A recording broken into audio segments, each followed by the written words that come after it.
à toutes et à tous, où que vous soyez sur la planète, bienvenue à l'écoute d'RFI en direct de Paris, il est 18h. Le journal en français facile. Adrien Delgrange. 16h, temps universel, nous sommes le 16 octobre. Au sommaire de cette édition, nous reviendrons sur une nuit de colère au Pérou. Manifestation qui vire au drame à Lima. 1 mort et plus de 100 blessés dans un rassemblement de la jeunesse contre le pouvoir. Reportage à suivre. Nous sommes également à Madagascar, poussé par un vent de révolte venu de la jeunesse. Le président Rajoelina confirme avoir quitté le pays. Place désormais au colonel Randjanirin, nouveau dirigeant de Madagascar, que vous entendrez dans un instant. Et puis enfin, la politique en France. Le Premier ministre Sébastien Lecornu esquive 2 textes qui étaient censés le faire chuter. La jeunesse péruvienne dans la rue après le départ forcé, la destitution de la présidente Dina Boluarte. Les jeunes veulent maintenant la démission du nouveau président et de tous les élus du Congrès qu'ils jugent corrompus, malhonnêtes, déconnectés de la réalité. En descendant dans la rue, les jeunes péruviens espèrent pouvoir faire bouger les choses. Reportage RFI à Lima, Martin Chabal. Les jeunes péruviens en ont ras-le-bol. Sébastien a tout juste 20 ans. Son père est chauffeur de bus et c'est aussi pour lui qu'il veut manifester. Je me fais du souci pour mon père. Je l'appelle pour savoir si ça va, s'il va rentrer à la maison. C'est pour lui que je manifeste, pour lui et pour tout le pays. Daniel en veut à une classe politique qui n'a pas l'air de réagir malgré la désapprobation générale. On aimerait qu'ils annulent toutes les lois sur la déforestation, sur les mines illégales, contre toutes ces lois qui bénéficient aux organisations criminelles. Et ces jeunes de moins de 30 ans représenteront 1 électeur sur 4 lors des prochaines élections présidentielles. Christian est conscient que la génération Z a enclenché une vague de protestations massives. Je ne suis évidemment pas fier de voir tous ces manifestants parce que ça montre qu'on va mal. Mais je suis heureux qu'on ait pu rallier autant de monde parce que ça prouve qu'on est unis en tant que peuple. Et la génération Z est motivée à faire tomber tout le Congrès dans les prochaines semaines, et ce, malgré la répression violente de chaque manifestation.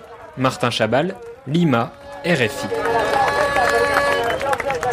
Autre grand titre, développer la situation à Madagascar. Rajoelina a confirmé ce que nous vous disions depuis dimanche dernier. Il a quitté le pays. Affirmation à la veille de l'investiture de Michael Randjanirin.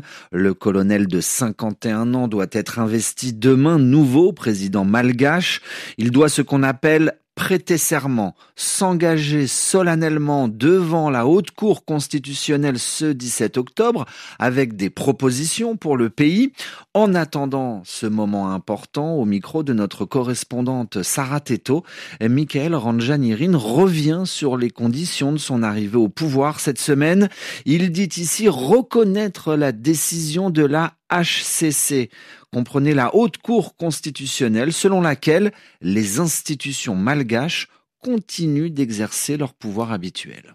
On reconnaît parce qu'une personne qui connaît la loi, qui respecte la loi, doit respecter toute décision qui sort de la HCC. Donc ça veut dire que vous annulez la dissolution de toutes les instances ? On annule tout parce que là, il y a la loi qui est sortie, donc on considère la déclaration comme une simple déclaration. Voilà. Et aujourd'hui, on remet les 2 pieds dans la loi, dans le cadre légal, pour monter au pouvoir comme il se doit, c'est ça ? On va changer pour occuper le pouvoir. Voilà. On revient dans la loi, on respecte la loi et on respecte la décision de la HCC. Un entretien du colonel Michael Randjanirin à écouter sur notre site internet rfi.fr où il évoque aussi sa volonté d'inclure la Gen Z, la jeunesse malgache, dans le prochain gouvernement. Le journal en français facile. 18h04 à Paris. Dans l'actualité française, parlons de politique. C'est donc confirmé, le gouvernement de Sébastien Lecornu peut se maintenir au pouvoir au moins encore quelques temps. Ce matin, 2 textes, 2 motions de censure qui avaient pour but de faire tomber le gouvernement ont été examinés par les députés. À l'issue du vote, même le texte de la France insoumise, qui avait le plus de chances de passer, ne recueille pas assez de voix. Il a manqué 18 petites voix. Voici le résultat du scrutin. Majorité requise pour l'adoption de la motion de censure, 289. Pour l'adoption, 271. La majorité requise n'étant pas atteinte, la motion de censure n'est pas adoptée. C'était la présidente de l'Assemblée nationale française, Yaël Braun-Pivet. Alors, en échappant à la censure des députés, le gouvernement français de Sébastien Lecornu a franchi aujourd'hui un premier obstacle avant le début la semaine prochaine de débats. Des débats parlementaires qui s'annoncent houleux sur le prochain budget de la France. Jacques Paris, Cécile Colère, 2 Français derrière les barreaux en Iran depuis maintenant 3 ans et demi. Leurs proches ont confirmé aujourd'hui la condamnation à 17 ans de prison pour Jacques Paris et à 20 ans pour Cécile Colère, annoncée mardi dernier par la justice iranienne. Une condamnation tombée quelques jours après les déclarations d'officiels français et iraniens évoquant des progrès en vue de la libération des 2 Français en échange de la libération d'une Iranienne détenue en France. Pour maître Martin Pradel, avocat des 2 Français, ces déclarations contradictoires, ces revirements s'apparentent tout simplement à de la manipulation. Quand les autorités iraniennes laissent entendre qu'il pourrait y avoir une libération, quand le lendemain on vous parle de peine de mort, quand le surlendemain on annonce une condamnation, tout ça participe finalement d'une œuvre de manipulation. Il faut appeler un chat, c'est-à-dire que le but recherché est certainement d'atteindre les personnes qui sont dans cette situation, en l'occurrence Cécile et Jacques, d'atteindre leur famille, de faire monter la pression sur la France, d'affirmer une chose et son contraire pour désorienter tout un chacun, et en réalité pousser des revendications qui sont certainement bien au-delà de ce qui pourrait être dit publiquement. L'avocat des 2 Français retenus en Iran, maître Martin Pradel, au micro de Lila Olkinoir. Dans l'actualité européenne, travailler 13 heures de suite en une seule journée, cela pourrait devenir possible en Grèce. Les députés grecs ont voté aujourd'hui un projet de loi déposé par le gouvernement conservateur qui ouvre donc la possibilité à des journées de travail de 13 heures. Alors il y a quand même tout de même quelques conditions. Nathanaël Vitran, pendant un nombre de jours limité par an et en échange d'une augmentation de salaire de 40%, ces heures supplémentaires donc, il sera légal en Grèce pour les salariés de travailler 13 heures par jour.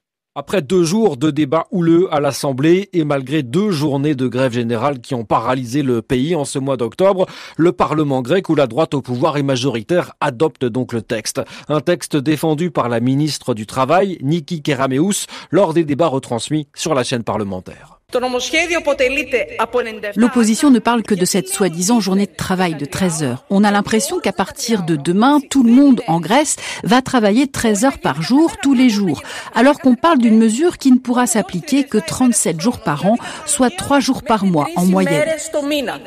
Les syndicats et l'opposition étaient pourtant vent debout contre cette modification du Code du travail qu'ils qualifient de moyenâgeuse. La veille, à la tribune de l'Assemblée, Nikos Androulakis, le leader de l'opposition de centre-gauche, dénonçait un précédent dangereux.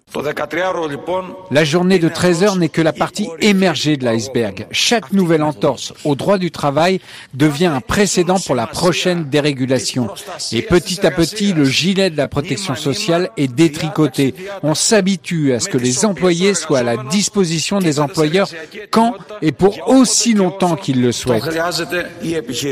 Si l'objectif affiché des conservateurs est de compenser le manque de main-d'œuvre, certains économistes craignent qu'au contraire, cette réforme ne pousse les jeunes Grecs à émigrer pour chercher ailleurs de meilleures conditions de travail. Et puis enfin, Booba en garde à vue. Le rappeur est au commissariat à la suite d'une plainte pour harcèlement déposée par Gims, qui se plaint d'être cyber-harcelé, d'être violemment embêté par Internet via Booba. Ainsi se referme ce journal. Où que vous soyez sur la planète, merci à tous de l'avoir écouté. À suivre Radio Foot International.